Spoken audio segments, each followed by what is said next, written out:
Hello बच्चों, welcome to the channel chemistry Sakha और मैं हूं केमिस्ट्री एक्सपर्ट मनोज शर्मा। बच्चों, हमारे प्रीवियस वीडियो लेक्चर में shape of molecules and geometry of molecules को डिस्कस किया गया था, जो कि एक कॉमन वीडियो लेक्चर था 11th और 12th का। क्या फ़र्क था उसमें 11th और 12th के लिए, वो आपको लेक्चर में बताया गया था। उसके आगे हम चलते हैं, कंटिन्यू करते हैं। आज जो टॉपिक होगा वहीं से रिलेटेड है। ये है how to compare bond angles in covalent molecules, या जो मॉलिकुलर आयंस होते हैं जैसे SO4-2, NO3-, इस तरीके के। तो इसको हम लोग कंपेयर करेंगे। 11th एकेडमिक्स में ये नहीं है टॉपिक, एकेडमिक्स में नहीं आएगा यहाँ से क्वेश्चन, लेकिन अगर आप 11th से ही जेई मेन या नीट की तरफ देख रहे हैं तो आपको इसको पढ़ना चाहिए, और 12th तो एकेडमिक्स में भी यहाँ से क्वेश्चंस आते हैं। फिलहाल हम टॉपिक को कंटिन्यू करते हैं। तो 12th वाले भी उस लेक्चर के बाद और 11th वाले भी अपने जो पुराना लेक्चर शेप ऑफ मॉलिक्यूल्स वाला था उसके बाद इसको कंटिन्यू करेंगे। तो बेटा जी, हमें मान लीजिए कि 2 या 3 या 4 मॉलिक्यूल्स दे दिए जाते हैं और आपसे कहा जाता है कि बॉन्ड एंगल को कंपेयर करिए। बेटा जी, बॉन्ड एंगल को कंपेयर करने का कोई हार्ड एंड फास्ट रूल नहीं है। बॉन्ड एंगल किसमें ज़्यादा है, किसमें कम है, ये आप बता सकें, इसके लिए आपको मॉलिक्यूल्स की शेप का बहुत अच्छी तरीके से आइडिया होना चाहिए। और जब लोन पेयर आते हैं तो शेप डिस्टॉर्टेड हो जाती है। डिस्टॉर्टेड होने से बॉन्ड एंगल में क्या चेंजेस आते हैं वो आपको बहुत अच्छे से आइडिया होना चाहिए।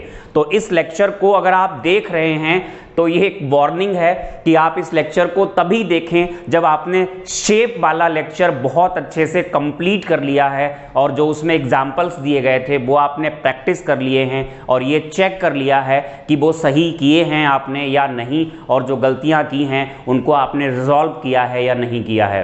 तो गलतियां पहले आप उनको लेक्चर को देख लें, प्रैक्टिस कर लें, गलतियों को रिजॉल्व कर लें, उसके बाद ही इस टॉपिक पर आगे बढ़ें।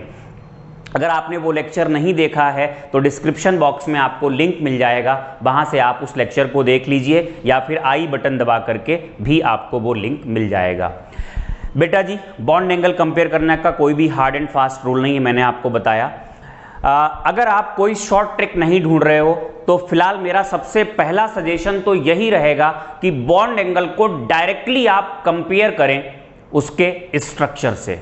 बॉन्ड एंगल को डायरेक्टली स्ट्रक्चर से कंपेयर करें। स्ट्रक्चर पता है अगर आपको तो आप बॉन्ड एंगल बता सकते हो। जैसे मैं कुछ आपको क्वेश्चंस कराने जा रहा हूं, उन क्वेश्चंस की तरफ ध्यान देना, या पहले कुछ कॉन्सेप्ट्स देख लेते हैं। जैसे कि लिखेंगे कुछ नहीं, इसके बारे में ध्यान देना। एक पॉइंट तो आपको यह पता ही होगा, अगर हाइब्रिडाइजेशन sp है, अभी हम रेगुलर शेप की बात कर रहे हैं जब लोन पेयर्स नहीं है, sp में बॉन्ड एंगल होता है 180 का, sp2 में 120 का, sp3 में 109 डिग्री 28 मिनट का। sp3d में 2 टाइप के होते हैं, 120 भी होता है और 90 भी होता है। sp3d2 में केवल 90 होता है।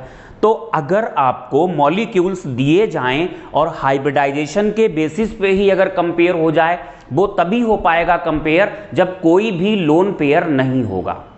नंबर 1 बात ये, जब भी आप क्वेश्चन को अटेम्प्ट करेंगे तो पहला पॉइंट आपके दिमाग में यही आना चाहिए, जनरली आपको 2 ही मॉलिक्यूल्स दिए जाते हैं, तो दोनों मॉलिक्यूल्स का हाइब्रिडाइजेशन आपको तुरंत विद इन सेकेंड्स आप निकाल सकते हो अगर आपकी अच्छी प्रैक्टिस है। तो आप उस हाइब्रिडाइजेशन को फाइंड करेंगे, और हाइब्रिडाइजेशन अगर अलग अलग है और लोन पेयर नहीं है तो तुरंत का तुरंत आपका वहीं पे आंसर हो जाएगा फाइनल कि भैया बॉन्ड एंगल कहां पर ज़्यादा है और कहां पर कम है। दिक्कत होती है तब जब लोन पेयर्स आते हैं। अगर लोन पेयर्स आ गए, मान लो हाइब्रिडाइजेशन सेम है दोनों में, एक में sp3 दूसरे में भी sp3, यहां कोई लोन पेयर नहीं और यहां एक लोन पेयर है। यहां कोई लोन पेयर नहीं, इसका मतलब रेगुलर स्ट्रक्चर, इसका मतलब बॉन्ड एंगल 109 डिग्री 28 मिनट, और यहां आ गया एक लोन पेयर। लोन पेयर के आने से क्या होता है, लोन पेयर के आने से बॉन्ड्स पास पास आ जाते हैं और बॉन्ड एंगल कम हो जाता है। ऑलवेज याद रखिए, लोन पेयर्स के आने से क्या होता है, बॉन्ड एंगल कम हो जाता है। तो sp3 sp3 without lone pair और यहां पर एक लोन पेयर, तो बॉन्ड एंगल कहां ज्यादा होगा, sp3 जहां पर कोई भी लोन पेयर नहीं है। ठीक है बेटा जी, क्लियर हो गया होगा। लेकिन ऐसे एग्जांपल्स भी आपको मिल जाएंगे जहां पर लोन पेयर के आने से बॉन्ड एंगल, एक आध एग्जांपल्स हैं बॉन्ड एंगल बढ़ चुका होता है। जैसे आप बात करो sp3d की, जब sp3d की हम बात करते हैं तो sp3d में एक केस ऐसा बनता है जहां पर 2 बॉन्ड पेयर हैं और 3 क्या हैं, लोन पेयर। तो यहां पर जो स्ट्रक्चर होता है लीनियर, आप ध्यान दो, इन जनरल sp3d में बॉन्ड एंगल या तो 120 का था और कुछ 90 के थे, मतलब कुछ 120 के होते थे और कुछ 90 के होते थे। लेकिन इस वाले केस में लीनियर शेप बनने की वजह से ये तीनों लोन पेयर तो इक्वेटोरियल पोजीशंस पे आ गए थे, और ये एक ए एटम लिया सेंट्रल और ये 2 हमने ले लिए सराउंडिंग बी। अब बताओ, अब बॉन्ड एंगल कितना हो गया, बॉन्ड एंगल 180 का हो गया। तो ये बहुत सारी बातें हमें ध्यान रखनी पड़ेंगी कि लोन पेयर अगर आया है, अगर ये वाला केस तो नहीं बन रहा है कहीं पे, अगर ये वाला केस बन रहा है तो ऐसे केस में तो बॉन्ड एंगल बढ़ गया है, घटा नहीं है। तो एक्चुअली कोई ऐसा हार्ड एंड फास्ट रूल नहीं है, फिर भी मैंने आपको बता दिया। पहला पॉइंट आप सबसे पहले क्या सोचेंगे, हाइब्रिडाइजेशन तो आपको निकालना ही निकालना है, हाइब्रिडाइजेशन निकालना है। और अगर किसी में लोन पेयर नहीं है कोई, पहला point find hybridization, calculate the number of bond pairs and lone pairs, ये काम तो आपको करना ही पड़ेगा। एंड तीसरी बात, आखिर ये भी यहीं पे कर लो, फाइंड शेप। तीनों चीजें करने के बाद पहला पॉइंट अब क्या आएगा, अगर कहीं पे कोई लोन पेयर नहीं है, अगर कहीं पे कोई लोन पेयर नहीं है, bond angle can be compared by hybridization, पहला पॉइंट हो गया। दूसरा point, when hybridization is same and lone pairs are also present, तो ऐसे केस में आप क्या कहोगे, due to presence of lone pair bond angle decreases, घट जाता है। ठीक है। तीसरा पॉइंट, हाइब्रिडाइजेशन अलग अलग है और लोन पेयर्स भी हैं। हाइब्रिडाइजेशन कैसा है, अलग अलग, और लोन पेयर भी है कहीं नहीं है। तो ऐसे केस में कुछ सोचो ही मत, आप सीधे सीधे स्ट्रक्चर के पास जाओ और स्ट्रक्चर से ही सीधे बॉन्ड एंगल पूछो। अदरवाइज अगर आप कोई ट्रिक ढूंढने जाओगे तो आपसे गलती हो जाएगी। और एक केस बनता है सबसे टिपिकल केस बनता है जब हाइब्रिडाइजेशन सेम है, नंबर ऑफ बॉन्ड पेयर्स और लोन पेयर्स भी सेम है, मतलब स्ट्रक्चर भी सेम आ गया, लेकिन मॉलिक्यूल अलग अलग हैं। जैसे ये NH3 है और PH3 है, NH3 और PH3, दोनों में ही आप देखोगे, दोनों में हाइब्रिडाइजेशन सेम आएगा, दोनों में बॉन्ड पेयर 3 आएंगे, दोनों में लोन पेयर 1 आएगा, दोनों का स्ट्रक्चर पिरामिडल होगा। तो ऐसे केस में बॉन्ड एंगल को कैसे कंपेयर करें, बहुत आसान तरीका है, वो भी आपको बता दिया जाएगा। आप बॉन्ड एंगल को यहां पर भी कंपेयर कर सकते हो, और यही क्वेश्चंस एग्जाम में सबसे ज्यादा आते हैं। जो मैंने आपको लास्ट वाला केस बताया था, उसको इलेक्ट्रोनेगेटिविटी डिफरेंस मेथड से हम लोग क्या करते हैं, फाइंड कर लेते हैं। तो ओवरऑल अगर आपको बॉन्ड एंगल कंपेयर करना है तो मैं पूरी समरी आपको लिखा देता हूं, आप दिमाग में इन बातों को बिठा लीजिए। अगर इन फैक्ट्स को आप फॉलो करेंगे, अगर आप फॉलो करेंगे तो बॉन्ड एंगल में कभी आपसे गलती नहीं होने वाली है। तो देखिएगा, सबसे पहले टू कंपेयर, पॉइंट्स ना डालें, ऐसे लिखें अभी, टू कंपेयर बॉन्ड एंगल, ये आपको करना ही करना है। Find hybridization, comma, count the number of bond pairs and lone pairs and obtain structure। इतना कर लिया आपने, इतना करने के बाद ही कुछ होगा। अब लिखें डैश लगा के पहला point, when hybridization is different, पहला पॉइंट लिखेंगे when hybridization is different and lone pairs are absent, कहीं कोई लोन पेयर नहीं है। इतना आसान आपसे शायद ही पूछा जाए। when hybridization is different and lone pairs are absent, लिखेंगे डैश लगा के, bond angle can be compared by hybridization, bond angle can be compared by hybridization। Second point लिखिएगा, when hybridization is same and number of bond pairs and lone pairs is different, number of bond pairs and lone pairs is different, comma लगा के, bond angle is compared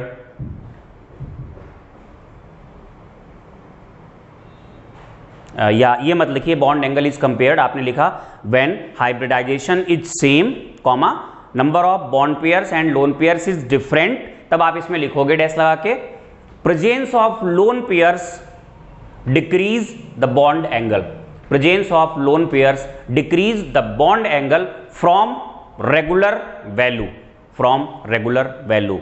तीसरी बात, when hybridization is different and lone pairs are also present, comma लगा के bond angle is compared at final stage, that is from structure of molecular species, that is from structure of molecular species। और आखिरी point लिखिएगा when hybridization is same comma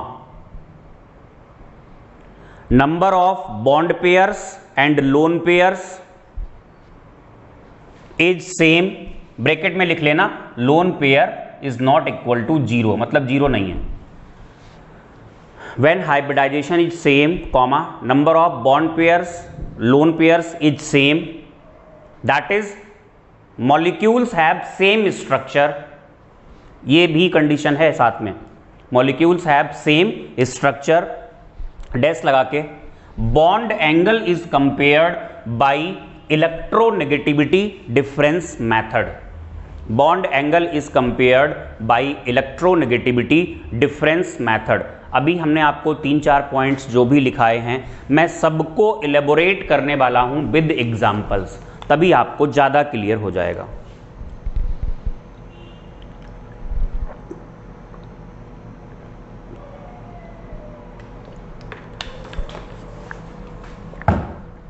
देखो भाई examples के through clear करते हैं।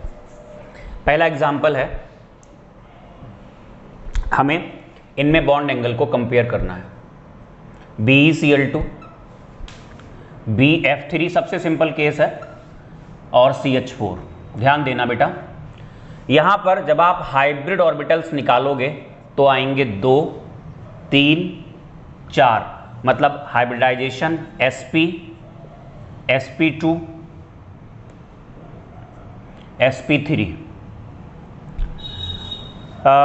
साथ में लोन पेयर्स देखने ही पड़ेंगे आपको, 0 0 0। हाइब्रिडाइजेशन अलग है, लोन पेयर भी है नहीं, पहला वाला पॉइंट बन रहा है हाइब्रिडाइजेशन अलग हो, लोन पेयर्स 0 हो तो बॉन्ड एंगल को आप हाइब्रिडाइजेशन से ही निकाल सकते हो। जो रेगुलर शेप में बॉन्ड एंगल होता था, ज्योमेट्री में जो लिखाया था आपको, जैसे यहाँ पर जो बॉन्ड एंगल होगा वो 180 डिग्री का होगा, बिल्कुल कंफर्म्ड है, यहाँ पर 120 डिग्री का होगा और यहाँ पर 109 डिग्री और 28 मिनट्स का होगा। ये पहला एग्जाम्पल, जो पहला पॉइंट मैंने आपको लिखाया है वो वाला क्लियर हो गया होगा। दूसरा आप देखिए, दूसरा पॉइंट मैंने बताया कि लोन पेयर्स भी आ जाएं, लोन पेयर्स आ गए लेकिन वहाँ भी बहुत सारे केसेस बनते हैं, हाइब्रिडाइजेशन सेम है और लोन पेयर्स और बॉन्ड पेयर्स का नंबर अलग अलग है। एग्जाम्पल देखिए, जैसे CH4 है, CH4 है और दूसरा एग्जाम्पल हमने लिया अमोनिया और फिर हमने ले लिया H2O। अब देखिएगा बेटा, हाइब्रिड ऑर्बिटल्स हर जगह 4 आते हैं, हाइब्रिड ऑर्बिटल्स 4 आने का मतलब sp3 sp3 sp3। अब आप देखो बॉन्ड पेयर्स यहाँ 4 हैं, यहाँ 3 हैं, यहाँ 2 हैं और लोन पेयर्स का नंबर है 0 1 और 2।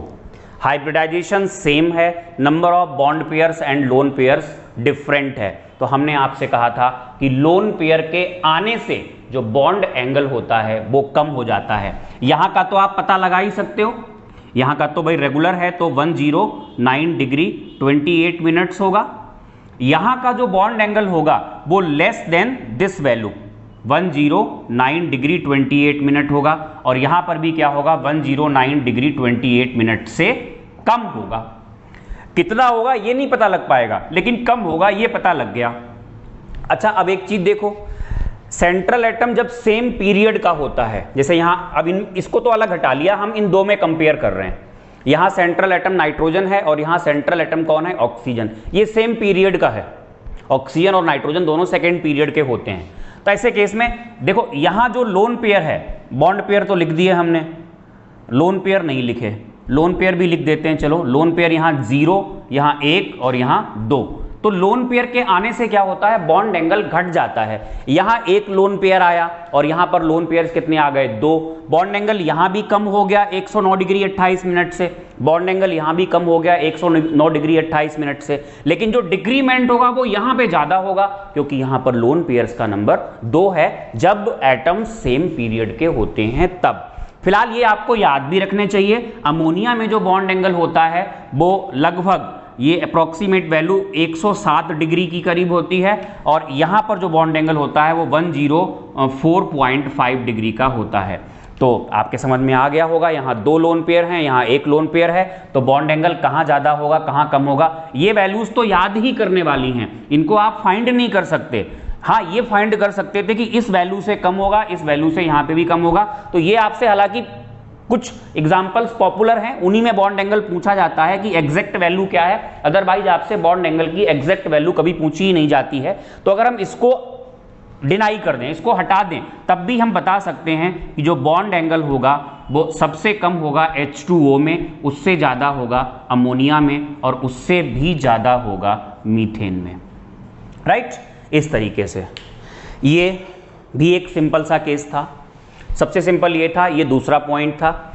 तीसरा पॉइंट हमने जो आपको लिखाया था उसमें कहा था कि हाइब्रिडाइजेशन अलग, बॉन्ड पेयर्स हाइब्रिडाइजेशन अलग है और लोन पेयर्स भी प्रेजेंट हैं, तो आपको कोई भी रिस्क नहीं लेना है, आपको सीधे सीधे स्ट्रक्चर तक जाना है। आपको ऐसा लग रहा होगा अरे भाई स्ट्रक्चर तक जाएंगे बहुत सारा टाइम वेस्ट होगा, लेकिन बिलीव करिए जब आपकी इस टॉपिक पे प्रैक्टिस हो जाएगी तो स्ट्रक्चर्स गिने चुने मॉलिक्यूल्स हैं, आपको याद हो चुके होंगे सारे, आपको ये सब करने की जरूरत ही नहीं पड़ेगी, आप डायरेक्टली स्ट्रक्चर से ही बॉन्ड एंगल को कंपेयर कर लोगे। साफ साफ दिख रहा है CH4, कार्बन के पास 4 इलेक्ट्रॉन होते हैं, चारों बॉन्ड बना लिए उसने, एग्री? तो बॉन्ड पेयर 4 हो गए, लोन पेयर तो कोई होगा नहीं। Bond pair plus lone pair hybrid के बराबर होता है, तो हाइब्रिड 4 हो गए, बॉन्ड पेयर भी 4 हो गए।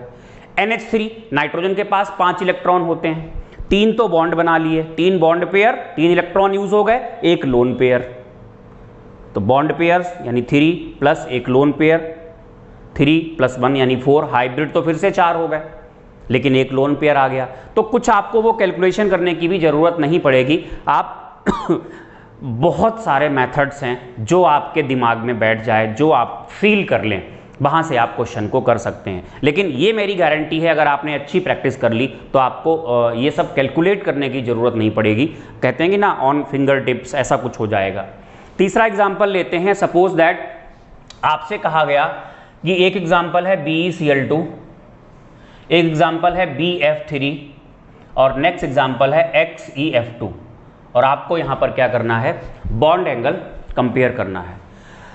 तो जब आप हाइब्रिडाइजेशन फाइंड करोगे तो हाइब्रिड ऑर्बिटल्स यहां आएंगे 2, यहां आएंगे 3, यहां आएंगे 5, sp sp2 और यहां होगा sp3d। हमने आपसे कहा, एक एग्जाम्पल और ले लेते हैं, एग्जाम्पल हमने यहां पर ले लिया, एग्जाम्पल ले लेते हैं, अमोनिया ले लेते हैं हम।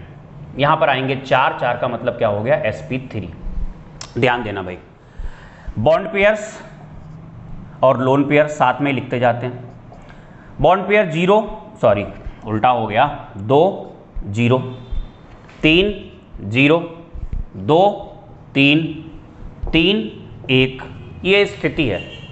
आपको यहां से सेटिस्फाई होना ही नहीं है, आपको स्ट्रक्चर तक जाना है। स्ट्रक्चर इसका कैसा होगा, लीनियर, और ये पक्का है यहां बॉन्ड एंगल कितना होगा 180, यहां होगा ट्राइगोनल प्लेनर, और यहां पर बॉन्ड एंगल होगा 120 डिग्री का।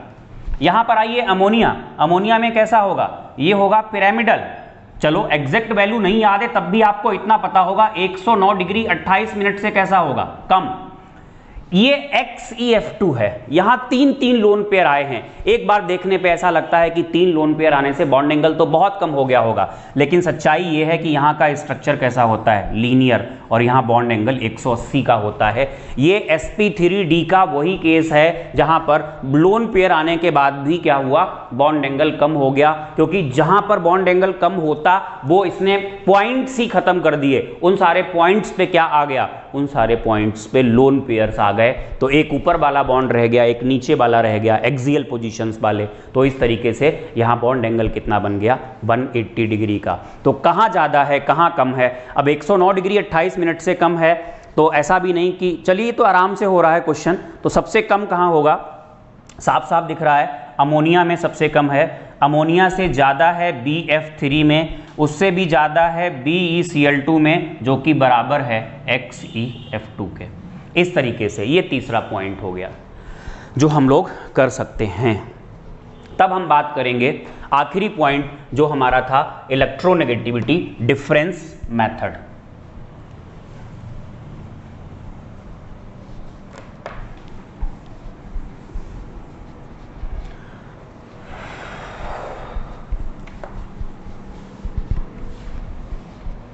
देखिए बेटा, इलेक्ट्रोनेगेटिविटी डिफरेंस मेथड क्या है, इसको समझते हैं।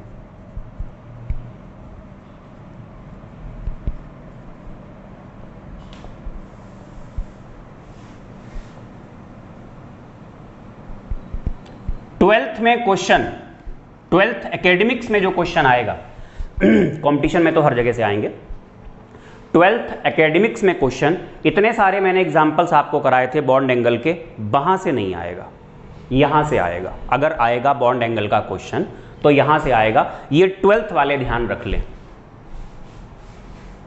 For twelfth academic.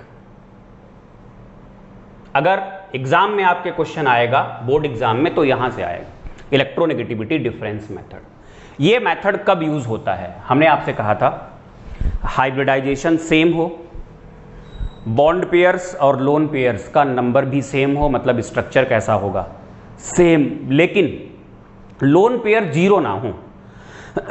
अगर लोन पेयर जीरो हो गए तो क्या टफ हो जाएगा, तो करना ही नहीं पड़ेगा कुछ, बॉन्ड एंगल बराबर आएगा।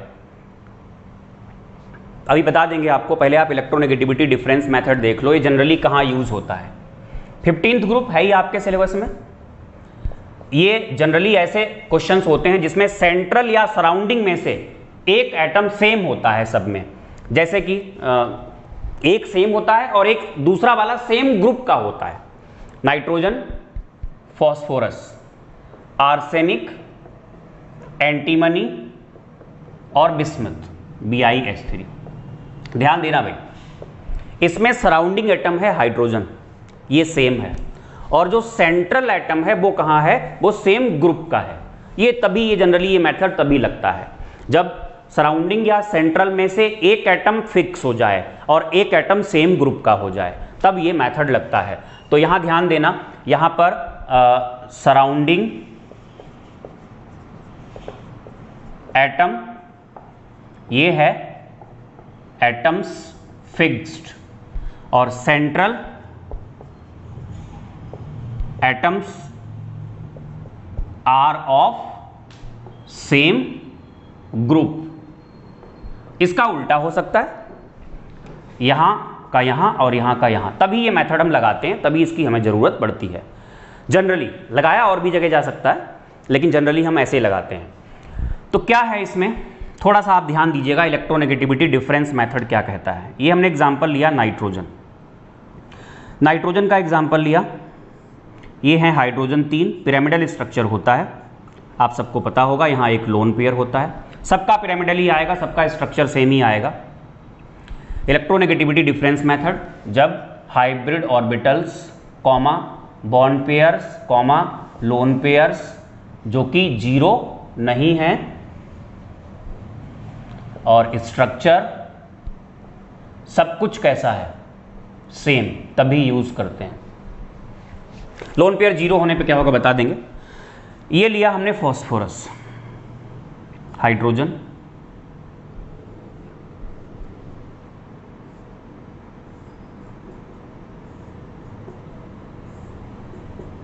ये लोन पेयर, स्ट्रक्चर तो सेम ही होना है। ध्यान देना, नाइट्रोजन और हाइड्रोजन में जो इलेक्ट्रोनेगेटिविटी होती है वो नाइट्रोजन की ज़्यादा होती है, तो जो शेयर्ड पेयर होगा वो नाइट्रोजन की तरफ डिस्प्लेस्ड होगा। इस तरीके से ये शेयर्ड पेयर, ये पोलर कोवेलेंट बॉन्ड है। नाइट्रोजन और हाइड्रोजन की इलेक्ट्रोनेगेटिविटी में डिफरेंस होने की वजह से ये पोलर कोवेलेंट बॉन्ड है।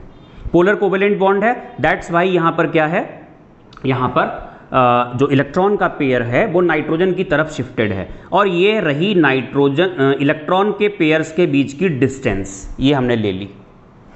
फॉस्फोरस और हाइड्रोजन में भी इलेक्ट्रोनेगेटिविटी जो है वो हाइड्रोजन की कम है और फॉस्फोरस की ज़्यादा है। बट फॉस्फोरस और नाइट्रोजन में फॉस्फोरस की इलेक्ट्रोनेगेटिविटी कम है, तो है तो ज़्यादा अभी भी फॉस्फोरस की, तो जो इलेक्ट्रॉन का पेयर होगा वो हाइड्रोजन के बजाय फॉस्फोरस की तरफ ही ज़्यादा होगा, बट उतना करीब नहीं होगा जितना करीब नाइट्रोजन के होता था, क्योंकि नाइट्रोजन के कंपैरिजन में फॉस्फोरस की इलेक्ट्रोनेगेटिविटी कम हो चुकी है। तो थोड़ा सा क्या होगा, लोन पेयर इस तरीके से हैं तो अभी भी फॉस्फोरस की तरफ, लेकिन जो ये लोन पेयर नहीं बॉन्ड पेयर थे, ये इनके बीच की जो डिस्टेंस है, ये डिस्टेंस अगर हमने x मानी थी और ये डिस्टेंस अगर हमने y मानी है, तो जो y होगा वो कैसा होगा, x से ज्यादा होगा। मतलब when surrounding atoms are same and electronegativity of central atom decreases, जैसा कि आप देख पा रहे हैं नाइट्रोजन से बिस्मथ तक जाओगे तो आप डाउन द ग्रुप जा रहे हो, और डाउन द ग्रुप जाने पर क्या होता है, इलेक्ट्रोनेगेटिविटी कम हो जाती है। विद सेम सराउंडिंग एटम्स, ध्यान दें, बात को पकड़ें, with same surrounding atoms when electronegativity of central atom decreases, घट रही है नाइट्रोजन से बिस्मथ। अगर इलेक्ट्रोनेगेटिविटी सेंट्रल एटम की घटेगी तो यहां के कंपैरिजन में यहां electron pairs will be shifted away from central. Electron pairs कहां चले जाएंगे, जितना पास यहां थे सेंट्रल के उतना यहां नहीं होंगे। जब इलेक्ट्रॉन पेयर्स सेंट्रल से दूर जाएंगे, भाई बॉन्ड्स जो होते हैं वो पैरेलल तो ऐसे होते नहीं है, बॉन्ड्स हमेशा कैसे होते हैं, डाइवर्जिंग मैनर में होते हैं। मतलब अगर आप जाओगे इन पे बॉन्ड्स पे चलते चले जाओगे तो यहां डिस्टेंस कम, ये डिस्टेंस बढ़ गई, ये डिस्टेंस और बढ़ गई, ये डिस्टेंस और बढ़ गई, ऐसे होगा। ऊपर देखते, ये यहां पे डिस्टेंस कम, यहां पे डिस्टेंस ज्यादा, यहां पे डिस्टेंस और ज्यादा। तो with same surrounding atoms when electronegativity of central atom decreases, electron pairs यानी bond pairs are shifted away from central atom, distance between electron pairs increases, distance increase होगी, देन रिपल्शन डिक्रीजेस, रिपल्शन घटेगा तो shrinkage होगी, repulsion कम लगा तो shrinkage होगी, और shrinkage से क्या होगा, बॉन्ड एंगल कम हो जाएगा। तो ये पहला पॉइंट है इलेक्ट्रोनेगेटिविटी डिफरेंस मेथड का। तो अगर हम यहाँ इस एग्जाम्पल में देखेंगे तो सराउंडिंग एटम सेम है, सराउंडिंग सेम होने के साथ सेंट्रल एटम की इलेक्ट्रोनेगेटिविटी कम हो रही है। सेंट्रल की इलेक्ट्रोनेगेटिविटी कम होने से इलेक्ट्रॉन पेयर जो बॉन्ड पेयर्स हैं will be shifted away from central. Away जाएंगे तो अवे जाने का मतलब बाइफरकेट कर रहे हैं, डाइवर्जिंग मैनर में हैं, तो अवे जाने से क्या होगा, उनके बीच की डिस्टेंस बढ़ेगी, रिपल्शन घटेगा, रिपल्शन घटेगा तो बॉन्ड्स पास पास आएंगे, बॉन्ड्स पास पास आएंगे तो बॉन्ड एंगल क्या होगा, कम हो जाएगा। तो यहाँ से यहाँ जाते जाते बॉन्ड एंगल घटेगा। तो लिखिएगा इलेक्ट्रोनेगेटिविटी डिफरेंस मेथड में पहला पॉइंट लिखें, ये बना ले पूरा आप, और ये भी लास्ट में लिख दें कि हुआ क्या, रिजल्ट क्या निकला। जब आप यहां से यहां की तरफ गए तो लास्ट में आप नीचे लिख देंगे bond angle decreases from NH3 to BiH3। लिखिएगा with same surrounding atoms when electronegativity of central atom decreases, comma, electron pairs are shifted away from the central atom, comma, repulsion between electron pairs या bond pairs लिख दो, कोई दिक्कत नहीं है, repulsion between bond pairs decreases, hence bond angle also decreases. ये आप बना लेंगे। दूसरा पॉइंट आप लिख लो, रूल 2 करके लिख लो, इसका उल्टा ही है, जस्ट लिखो with same central atom, with same central atom when electronegativity of surrounding atom decreases. When electronegativity of surrounding atom decreases, इसका उल्टा हो जाएगा, इलेक्ट्रॉन पेयर्स यानी bond pairs are shifted towards the central atom. Bond pairs are shifted towards the central atom. Towards आ जाएंगे central, comma distance between electron pairs, distance between electron pairs decreases, comma repulsion increases, hence bond angle also increases. Example ले लो आप. Example हम theoretically ले रहे हैं, चाहे एग्जिस्ट करे या ना करे. जैसे कि हमने लिया, P से शुरू करते हैं, N है, PF3 स्टेबल नहीं होता है, PCl3, PBr3, PI3. आप ध्यान से देखेंगे यहां पर सेंट्रल एटम रूल 2 लगेगा. ये कैसा है? ये सेम है. इलेक्ट्रोनेगेटिविटी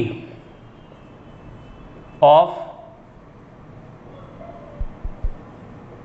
सराउंडिंग एटम, सराउंडिंग कौन है? Fluorine, chlorine, bromine, iodine. ये क्या हो रही है? घट रही है. ऐसे लिख दिया, डिक्रीजेस. इससे क्या होगा? वो जो हमने लिखाया था आपको ओवरऑल, अगर सराउंडिंग की इलेक्ट्रोनेगेटिविटी घटेगी तो इलेक्ट्रॉन पेयर्स कहाँ चले जाएंगे? सेंट्रल की तरफ. सेंट्रल की तरफ जाएंगे तो इससे क्या होगा? इलेक्ट्रॉन पेयर्स के बीच की डिस्टेंस घट जाएगी. डिस्टेंस घटेगी, रिपल्शन बढ़ेगा. तो कुल मिला के यहाँ से यहाँ क्या होगा? पूरा लिखने की जरूरत नहीं है, बस आप बॉन्ड एंगल लिखें. बॉन्ड एंगल क्या होगा? बॉन्ड एंगल इंक्रीजेस, बढ़ेगा. एक एग्जाम्पल और प्रैक्टिस कर लेते हैं जो आपके लिए इंपॉर्टेंट है 12th एकेडमिक के लिए. ये तीनों ही एग्जाम्पल्स जो मैंने आपको कराए इलेक्ट्रोनेगेटिविटी डिफरेंस मेथड में बहुत इंपॉर्टेंट हैं. H2O, H2S, H2SE, H2TE. ध्यान देना क्या हुआ यहाँ पे? सराउंडिंग, ये जरूर लिख लिया करें, सराउंडिंग है सेम. इलेक्ट्रोनेगेटिविटी ऑफ सेंट्रल क्या हो रही है? डिक्रीजेस. इतना ही लिखा करें, उसके बाद आपको समझ में आ जाएगा. जब सेंट्रल की इलेक्ट्रोनेगेटिविटी घट रही है, इलेक्ट्रोनेगेटिविटी होता क्या है? Tendency to attract the electron pair. Central की इलेक्ट्रोनेगेटिविटी घटी तो इलेक्ट्रॉन दूर चले गए. दूर जाने से क्या हुआ? इनके बीच की डिस्टेंस बढ़ गई. पहले ये थी, अब ये हो गई. डिस्टेंस बढ़ गई, रिपल्शन कम हुआ. रिपल्शन कम हुआ तो श्रिंकिंग होगी. श्रिंकिंग होने से क्या होगा? बॉन्ड एंगल घटेगा. तो यहां से यहां जाओगे तो बॉन्ड एंगल डिक्रीजेस. तो ये ऐसे क्वेश्चंस 12th में फिलहाल यही आने वाले हैं. बॉन्ड एंगल के कुछ क्वेश्चंस मैं आपको और करा रहा हूं जो कि जेई मेंस या एडवांस में पूछे गए हैं, या पहले जब जेई नहीं होता था उससे पहले डायरेक्टली आईआईटी हुआ करता था, आईआईटी करके एग्जाम होता था तो वहाँ भी पूछे गए हैं कुछ क्वेश्चंस. वो मैं आपको करा रहा हूँ, लेकिन वो 12th या 11th में नहीं पूछे जाएंगे. ये केवल ओनली फॉर कॉम्पिटिटिव एग्जाम्स जो आप क्वेश्चंस कराने जा रहे हैं.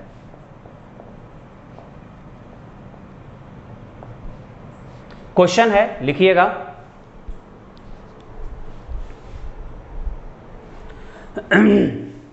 क्वेश्चन 2-3 ही कराएंगे, ज़्यादा लंबा नहीं करेंगे वीडियो लेक्चर. क्वेश्चन है, how many bond angles are of 90 degree? How many bond angles are of 90 degree in PCl5? In PCl5. ये पहला, ये मैं करा दूंगा. दूसरा है SF6, ये आपको घर से करना है. नेक्स्ट है BRF5. इंटीजर बेस्ड क्वेश्चन आते हैं, वहां पे ये आईआईटी में पूछा जा चुका है. जो एडवांस वाला होता है, जेई एडवांस जिसको हम आईआईटी बोलते हैं, वहां पे ये पूछा जा चुका है. इंटीजर बेस्ड क्वेश्चन में आया था जहां आपको आंसर देना होता है 0 से लेकर 9 तक में. तो वहां पे ये एग्जाम्पल आ चुका है. तो ये जेई एडवांस्ड में पूछा जा चुका है. ये भी आपको घर से करना है, और ऐसा नहीं है कि मैं आपकी हेल्प नहीं करूंगा, आपको लाइव क्लास में इसको डिस्कस करना है. लाइव क्लास में हम डिस्कस करेंगे. PCl5 में मैं आपको बता देता हूं कि कितने बॉन्ड एंगल 90 के हैं। देखिएगा PCl5, जब आप बॉन्ड एंगल के बारे में बात करोगे तो बहुत सीधी सी बात है, आपको स्ट्रक्चर तक तो जाना ही पड़ेगा। यहां आप हाइब्रिड ऑर्बिटल्स निकालोगे, 5 आएंगे।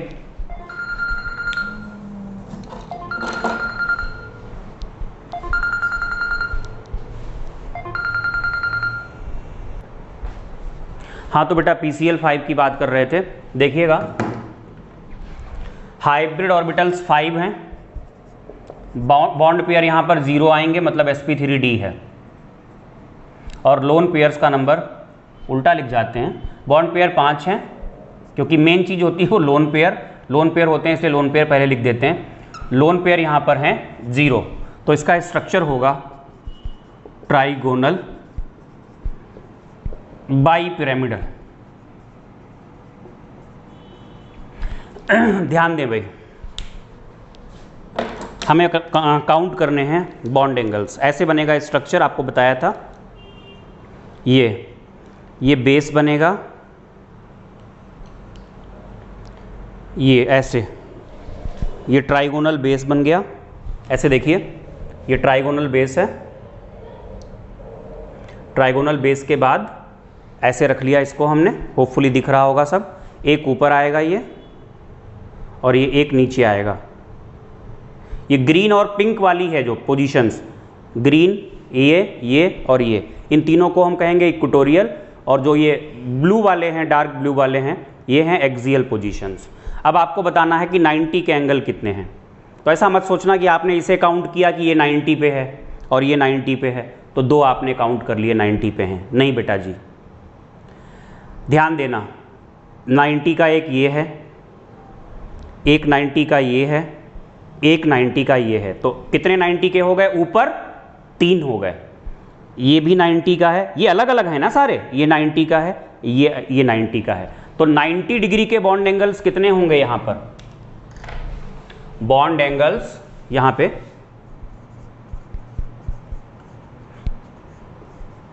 ऑफ 90 डिग्री, इनका नंबर होगा 6।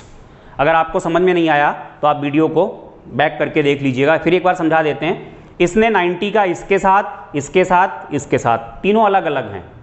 ऐसे इसने इसके साथ, इसके साथ, इसके साथ अलग अलग हैं। ऐसे अगर हम यहाँ काउंट करें बॉन्ड एंगल ऑफ 120, तो कितने आएंगे निकल के? एक तो इसके और इसके बीच है, ठीक है, इसके और इसके बीच है, अलग अलग हो गए ना, इसके और इसके बीच है। तो ये 120 के कितने हो बने? 180 के कितने हैं? 180 समझ जाओ आप बाकी। तो यहां पर आएगा एक, इसके और इसके बीच में 180 है, बाकी कोई 180 का नहीं है, राइट? कोई भी 180 का नहीं है। ऐसे ही आप ट्राई करिएगा बाकी में, और लाइव क्लास में डिस्कस करेंगे उनको हम, जो भी आएगा बताएंगे आपको, समझाएंगे। ये काफ़ी इंपॉर्टेंट हैं एग्जाम्पल्स, इनको आप ट्राई करें। तो ये बॉन्ड एंगल को कंपेयर करने वाले एग्जाम्पल्स हमारे सारे खत्म हो गए। जेई मेन, एकेडमिक, एडवांस, मैंने सारा आपको बता दिया कि कहाँ पर क्या पूछा जाएगा। 11th में तो ये टॉपिक पूछा ही नहीं जाएगा। 12th में अगर पूछा जाएगा तो क्या पूछा जाएगा? मैंने आपको बताया था, वो इलेक्ट्रोनेगेटिविटी डिफरेंस वाले एग्जाम्पल्स वो पूछे जाएंगे। और कॉम्पिटिटिव में ये सारा जो आपको बताया था, कहीं से कुछ भी पूछ सकते हैं। आपके मतलब का जो भी है आप वो पढ़ लो, आपके मतलब का नहीं है तो आप मत पढ़ो। तो बेटा जी, जो मेरा काम था मैंने यहाँ पे किया, सारा ही आपको बॉन्ड एंगल को कंपेयर करके बता दिया।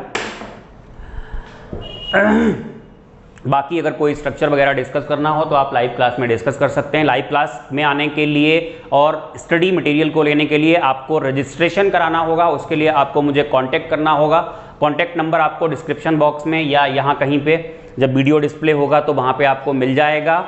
आप कांटेक्ट कर सकते हो। FB पेज के थ्रू आप मुझे कॉल कर सकते हो। FB पेज का लिंक तो दिया हुआ है ही वहाँ पे, तो FB पेज के थ्रू भी आप कॉल कर सकते हो। वहाँ पे कांटेक्ट नंबर है और उसका FB पेज का डिस्क्रिप्शन बॉक्स में लिंक दिया हुआ होता है। देखते रहिए, शेयर करते रहिए। Thank you for watching.